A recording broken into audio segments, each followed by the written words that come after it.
Sita Malviya the mother ગર્ભ સંસ્કાર academy અને ખાસ કરી ડોક્ટર મોનિકા મેડમનો ખૂબ ખૂબ આભાર માનું છું, કેમ કે મેં મારી પ્રી પ્રેગ્નન્સી જર્ની દરમિયાન જ આ એકેડમીને જોઈન કરી હતી, જેનો મને અને મારા બાળકને ખૂબ ફાયદો થયો છે. જેમ આપણા શાસ્ત્રો, આપણા વડીલો કહી ગયા છે કે ડ્યુરિંગ પ્રેગ્નન્સી દરેક માતાએ ખુશ રહેવું જોઈએ, સારા પુસ્તકોનું વાંચન કરવું જોઈએ તથા ખોટી ચિંતા કે ટેન્શન ના લેવું જોઈએ. પણ મને એવું લાગે છે કે as a human being practically એટલું પોસિબલ નથી કે દરેક સેકન્ડ તમે ખુશ જ લો.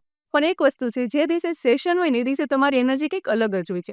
જેવા તમે સેશનમાં એન્ટર ખાઓ છો ને તરત જ તમને પોઝિટિવ વાઇબ ફીલ થાય છે, એક સ્પિરિચ્યુઅલ એનર્જી ફીલ થાય છે. એ સમય દરમિયાન તમે તમારા બાળક સાથે ફૂલી કનેક્ટ થઈને રહો છો.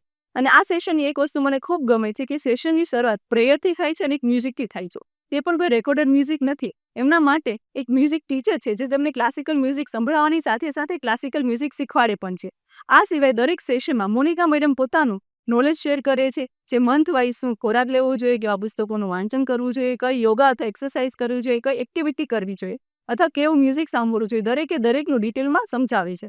આની સાથે સાથે આપને જે લાગે છે કે ડ્યુરિંગ પ્રેગ્નન્સી અથવા તો પોસ્ટપાર્ટમ જે ગેરમાન્યતા આપણે લાગે છે, એ ગેરમાન્યતા પાછળનું સાયન્ટિફિક રીઝન શું છે એ ડોક્ટર મોનિકા મેડમ ખૂબ સારી રીતે સમજાવે છે. કેમ કે ગર્ભ સંસ્કાર એટલે લોકોને એવું લાગે છે કે કંઈક ધાર્મિક કે આધ્યાત્મિક છે, પણ ના, એ એટલું જ મેડિકલી અને સાયન્ટિફિકલી પ્રૂવન છે. અને એક વસ્તુ મને ખૂબ ગમી કે તમને કંઈ પણ પ્રોબ્લેમ અથવા ક્વેરી હોય ને તો તમારે નેક્સ્ટ સેશનની વેઇટ નથી કરવી પડતી. તમે મેડમને જ્યારે મેસેજ અથવા કોલ કરો તરત જ એમનો રિપ્લાય આપે છે. બસ હું એટ એન્ડ એટલું જ કહીશ, હું મારી જાતને ખૂબ બ્લેસ ફીલ કરું છું કે ભગવાને મને એક સુંદર બાળકની માતા બનવાનો મોકો આપ્યો અને મારી આ જર્ની દરમિયાન ધ મધર ગર્ભ સંસ્કાર એકેડમી અને ડોક્ટર મોનિકા મેડમનો મને સતત સપોર્ટ અને ગાઈડન્સ મળતો રહ્યો. તેના માટે thank you God, thank you the mother ગર્ભ સંસ્કાર એકેડમી અને થેન્ક યુ મોનિકા મેડમ.